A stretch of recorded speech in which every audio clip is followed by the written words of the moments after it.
Today on Pilot's Discretion, we're joined by flight instructor and author Max Trescott. He tells us what he's learned from thousands of hours flying Cirrus aircraft, how glass cockpits have changed flight training, and why you're probably adding oil to your airplane the wrong way. Pilot's Discretion starts right now.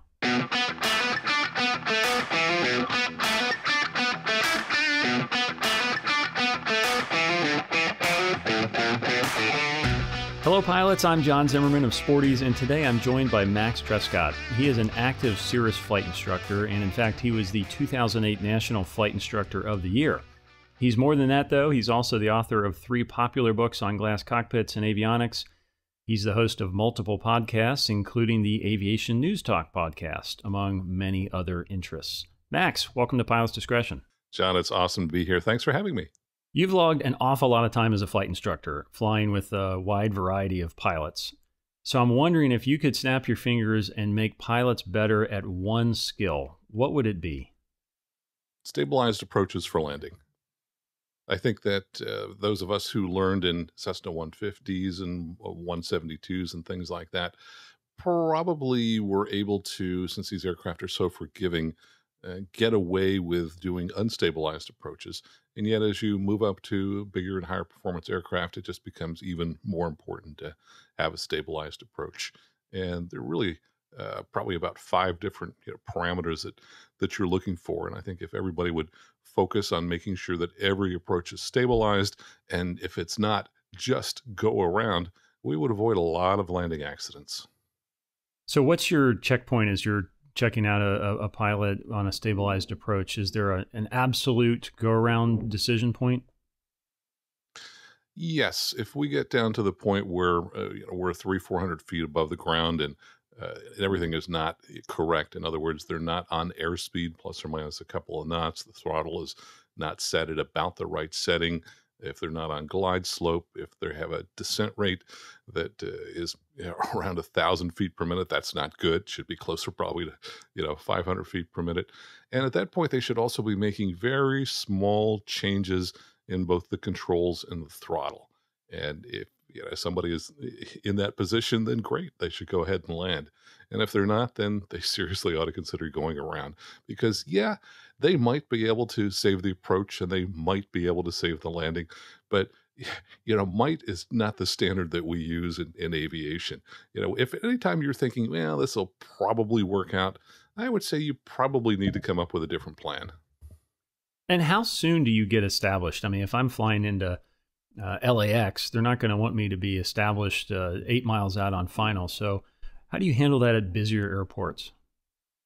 Well, it's funny. We have the exact opposite challenge at our small, tiny airport, which is that we're often not turning final till we're about 500 feet above the ground.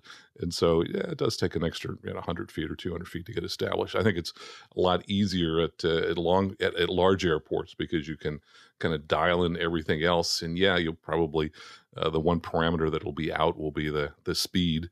And then it's really pretty much, I think, up into the guidance you're getting from the approach or from tower as to how long they need you to keep the speed up. I was going into San Jose earlier this week, having brought a Cirrus across the country with its new owner, and we were coming in at night, and they were trying to fit us in poor weather with a long series of 737s coming into San Jose International Airport. And at one point they said, speed up, what's your speed? And I said, 120 and accelerating. How about on a flight like that where you have a new owner, maybe new airplane to them, so transition training more than primary training? What's something you really focus on with a pilot who's transitioning to a new airplane? Boy, I would say since most of my transition work is in the Cirruses, both the SR-22 and the Vision Jet, again, probably the landings. I think that a lot of the other things are people don't need to see them multiple times, but for the landings, boy, I need to see a lot of them done well to really feel confident that they've mastered one of the more difficult parts of the airplane. Let's talk about glass cockpits, because that's something you've written many, many things on over the years, including some very good books. And so I'm interested at a starting point, your opinion on a popular question. Is it okay for a student to start out flight training in a glass cockpit, or do you think they have to spend some time on steam gauges before moving to glass? Well, the interesting thing is that people who learn on glass cockpits are also learning on steam gauges simultaneously because if you notice, most glass cockpits come with three round gauges. That's three of the six that you've got in a round gauge airplane. So there was a study which was done, at a university down in Tennessee. And I always get the acronym incorrectly for the the four letters there. And they ran students through an instrument rating program. I think it was both a combined instrument and private.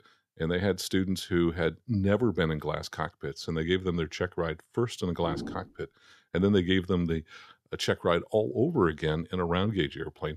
Students all passed. So my belief is that you're actually learning more if you learn first in a glass cockpit than if you learn first in a round gauge airplane. Because if you learn in round gauges, you only know round gauges. If you learn in a glass cockpit, you're already learning the round gauges as well because they're right there in the cockpit with you. They're just not as prominent. One thing I think a lot of pilots don't realize about glass cockpits maybe is how much data they're collecting, especially when you think about certainly G3000, but even newer G1000 installations. Everything from airspeed to engine data. Should we be doing more with that kind of data, sort of like the airlines have done to some extent, or is it better left untouched for the average GA pilot? I think we should be doing more with that data, and I can think of a couple good uses for it. Certainly, the engine data I think is invaluable for whomever the owner of the aircraft is, or for whoever is maintaining the aircraft. And I think that's a good way to find out, hey, is the airplane being operated properly?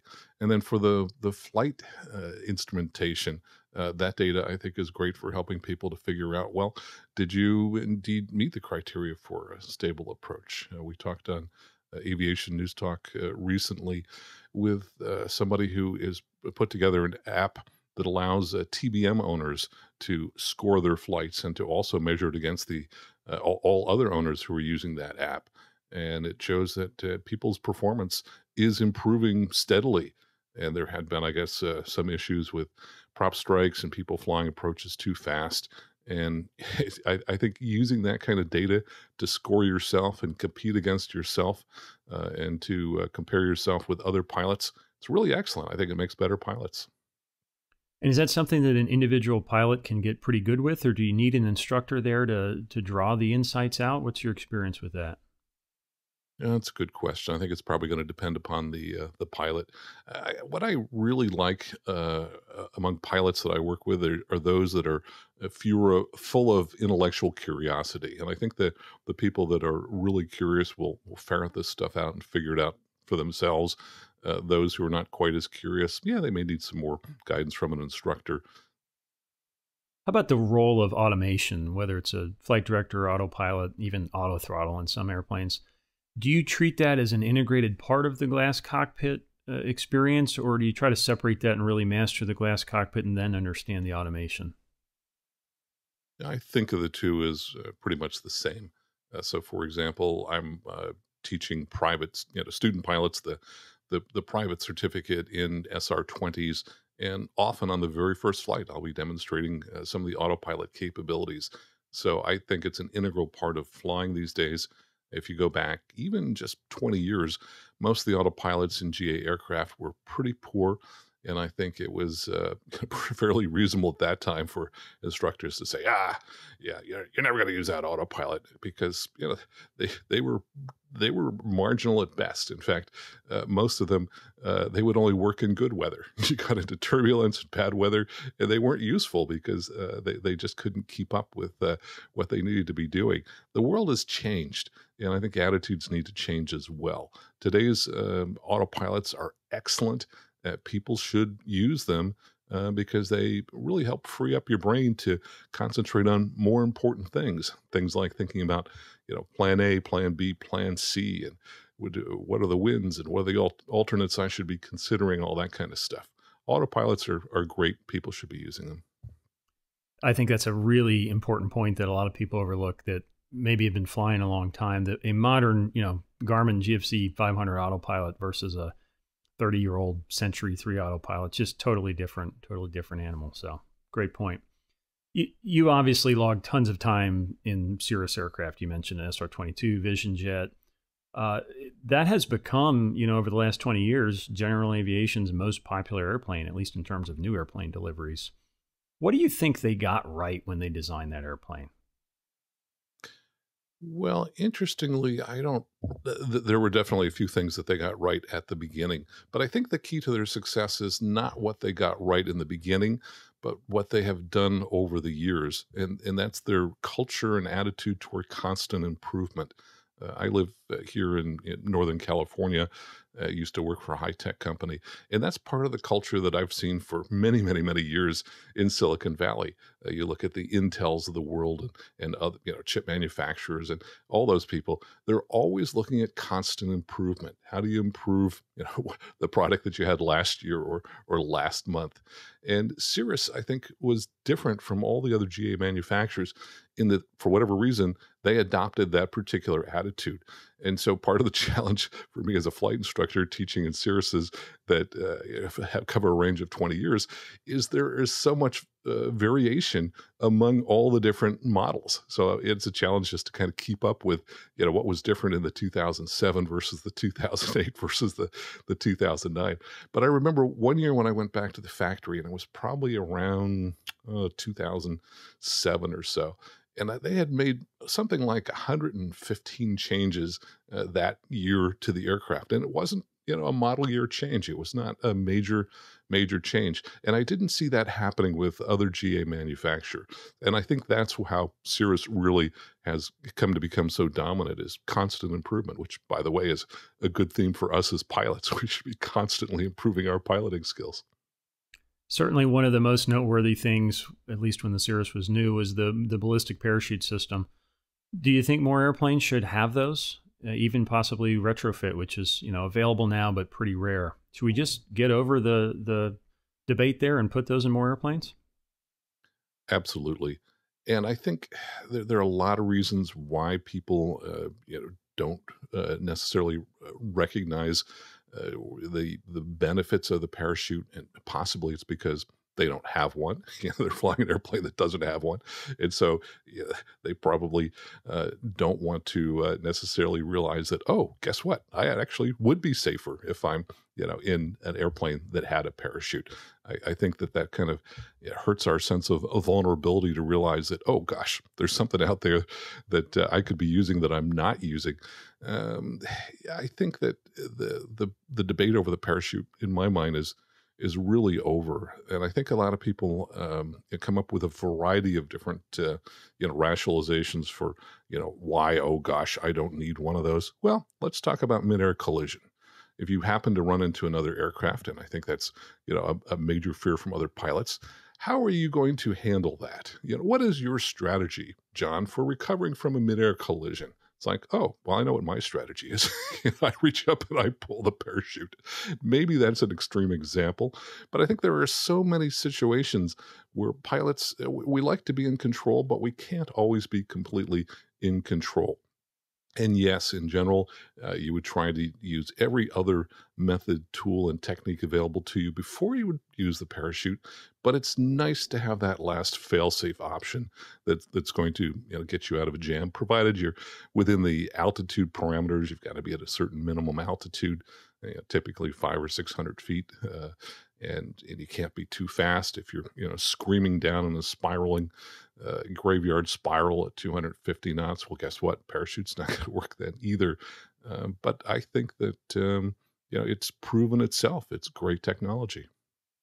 I think one of the things that's made a difference, at least to me, looking at the data, is that the parachute by itself is a tool, and only when it's integrated into the training and standard operating procedures of the typical pilot does it make a difference. And I know the little bit of Cirrus flying I do, I've over the years tried to get a lot better about making it part of a pre-takeoff briefing, thinking about when you're going to use it, under what circumstances. And I think that may be an example where the technology itself is great, but it's really only has the impact once it's really integrated into how you operate the aircraft.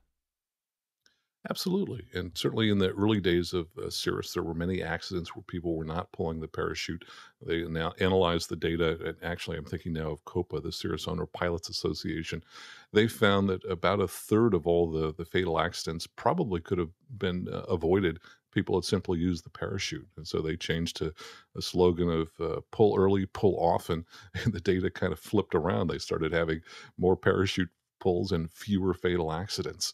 So yes, you can have all these great tools, but if you're not building them into your standard operating procedures, doing pre-takeoff briefings, you might not be in the mindset to use them when you really need them. I've been in the Vision Jet simulator every year for recurrent training, and I still remember one time where the engine failed, and everything happened so quickly that I just reached up, grabbed the parachute, and I kind of said, "Oh, did I do that right?" They're like, "Yep, you did that right." But the adrenaline was pumping.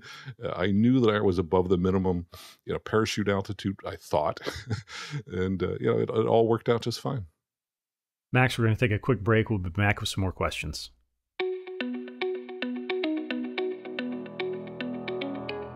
Ready to take ForeFlight to the next level?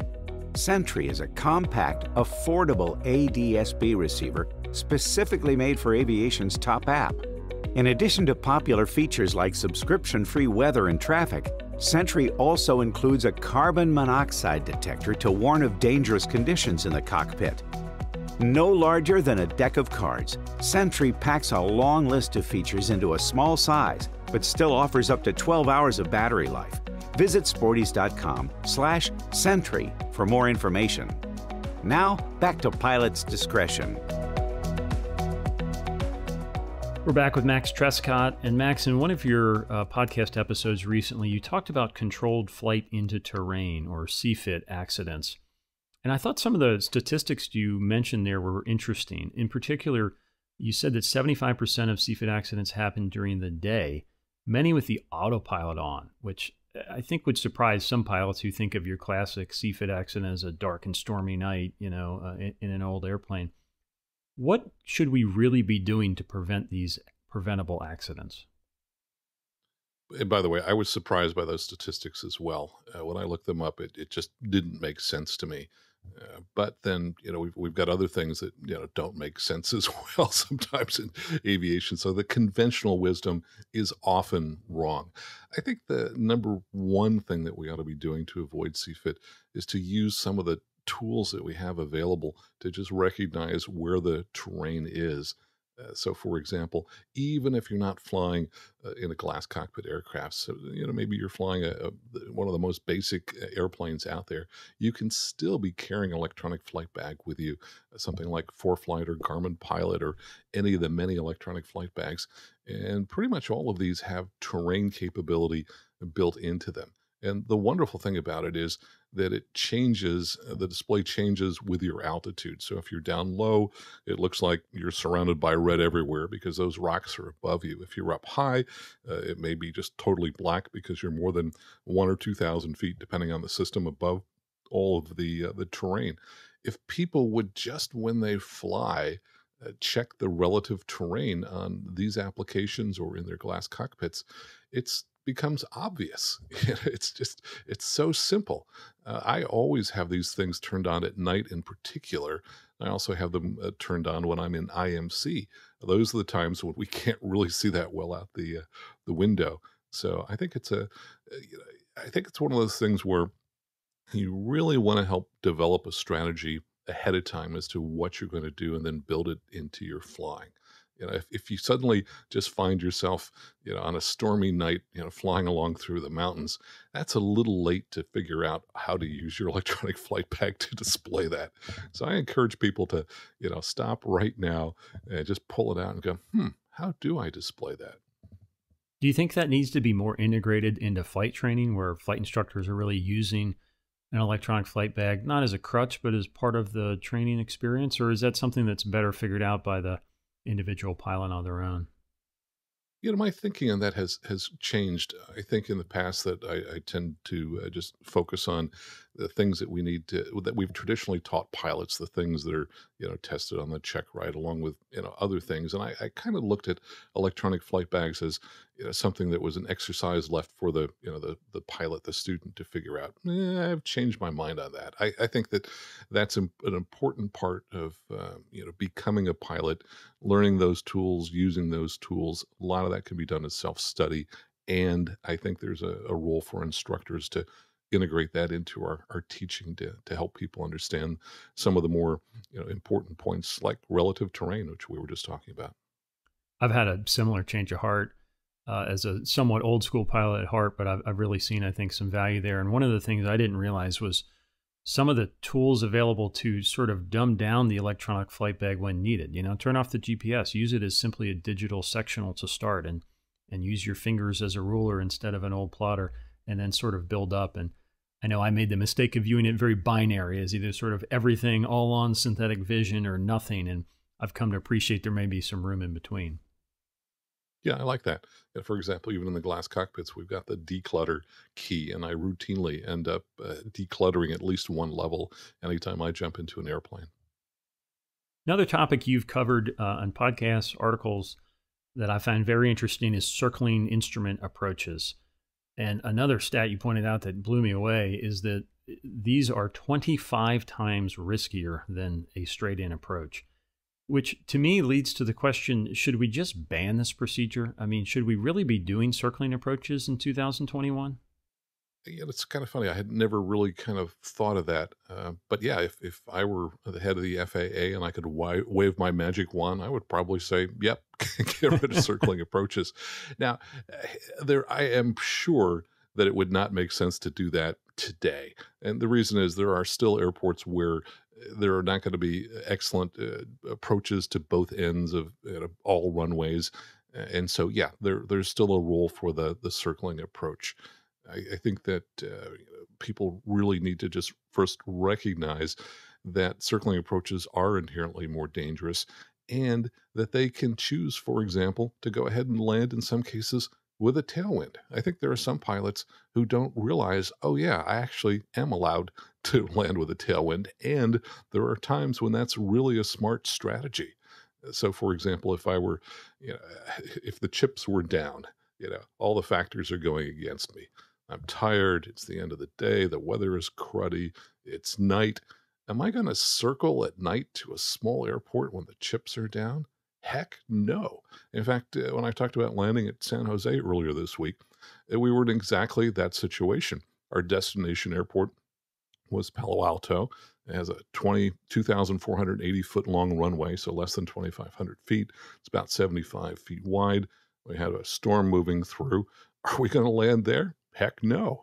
I told the owner, we are landing at San Jose International. And yeah, it's going to cost you a little bit more to park the airplane overnight and so on. But we would be absolutely nuts after spending all day flying to attempt to, in fact, it would have been a circling approach because there is no instrument approach to runway 13 that we would have had to use. So yeah, I think people need to look at these things situationally and recognize that you always have an option and you want to always be looking for the best option in each circumstance. And often there are alternatives to circling.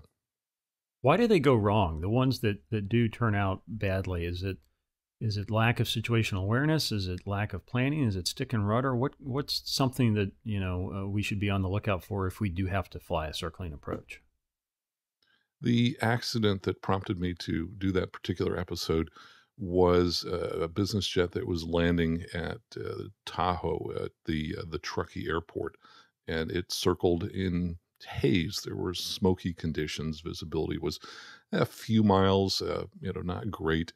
And they circled to a runway when they were really too fast. And so they overshot base to final and somehow lost it right there at that point. My guess is they, may have tried to overbank and excess rudder, things like that. All the things that lead to kind of the classic stall spin accident at the base to final turn. So I think it's critically important when people are doing circle to land that they think about what is the speed going to be when they're on base and use tools they have available to them in the cockpit to avoid overshooting. One of my favorite tools that I absolutely love that you're going to find in the newer G1000s, the G3000, and a host of other glass cockpits is the track vector. Now, this used to be a little line that was straight line stuck out, maybe a minute and so in front of you. The new ones actually curve. And what you can do is you can turn on the Runway Extensions feature, which gives you a nice dashed line leading to the runway. And when you have that turned on, you'll see these dashes leading into all runways at a particular airport.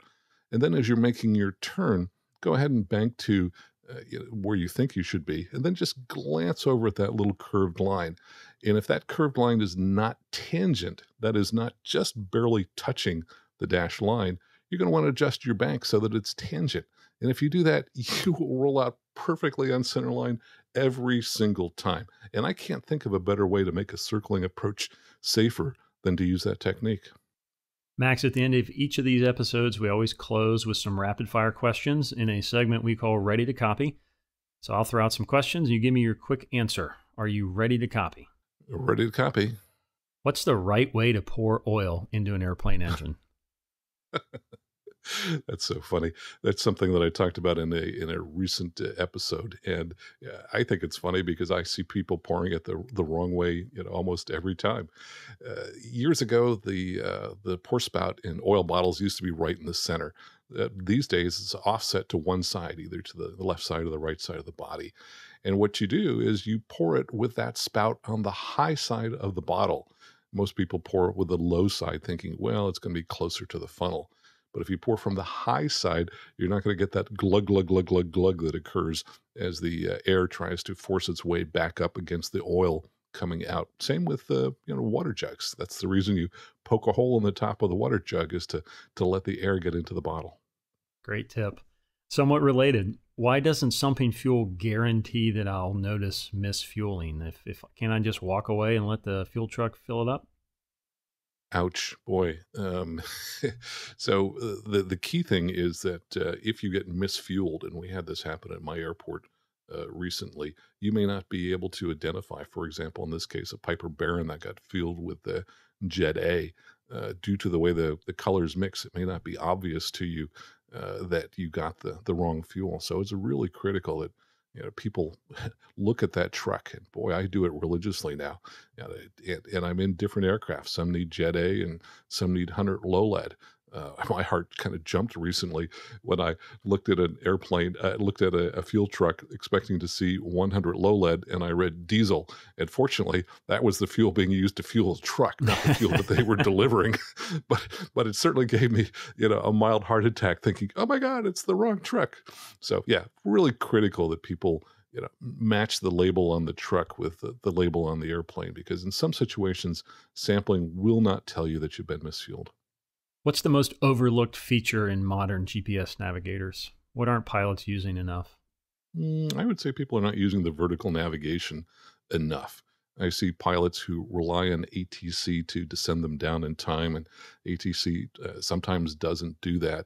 The vertical navigation is great because it plots for you when it's time to start going down. And if ATC hasn't already started working you down at that point, that's when you call them and say, hey, we'd like lower. What's the best part of being an independent flight instructor? Wow, there are so many things that are good about it. One thing that I like in particular is just being home every night, or at least home most nights.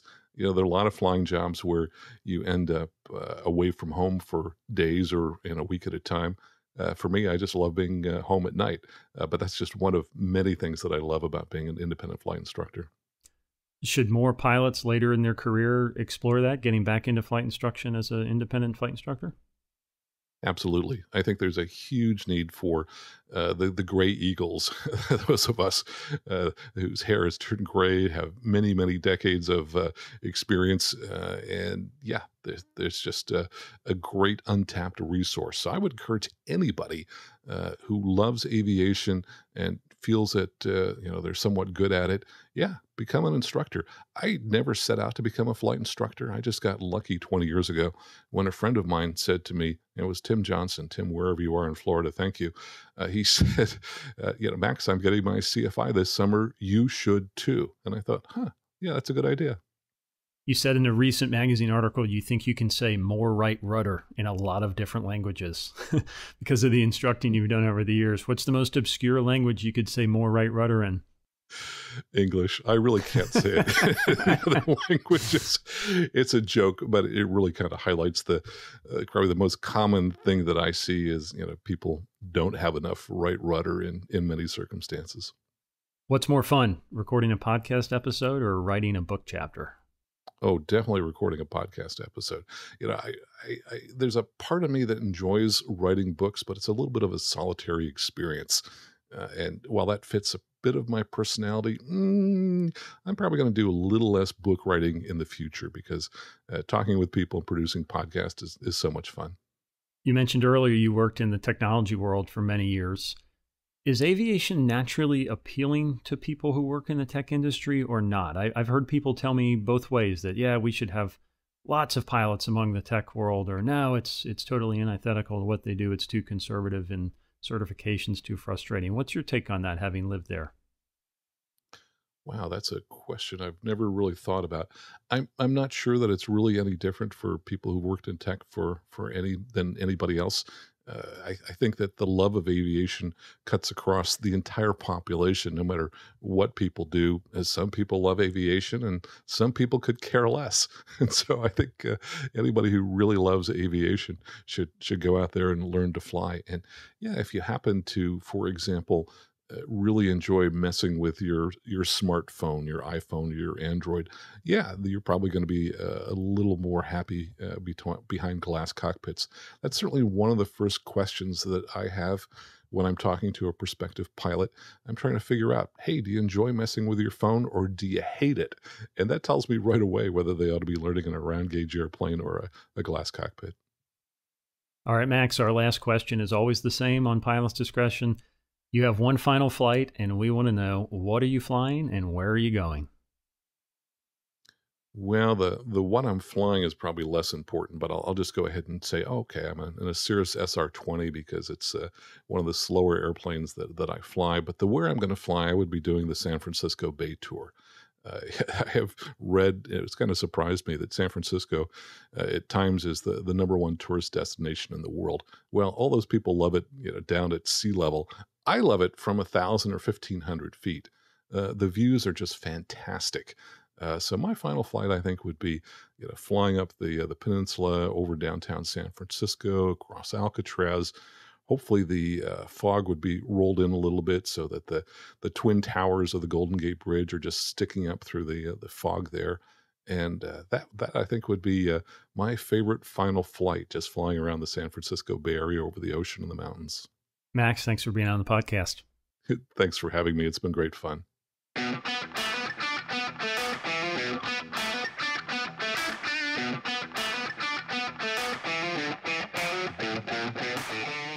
Thanks for listening to Pilot's Discretion, brought to you by Sporty's Pilot Shop. For more episodes and links to additional information, visit sportys.com/podcast. And if you have comments or guest ideas, email podcast@sportys.com. I'm John Zimmerman. We'll see you next time on Pilot's Discretion.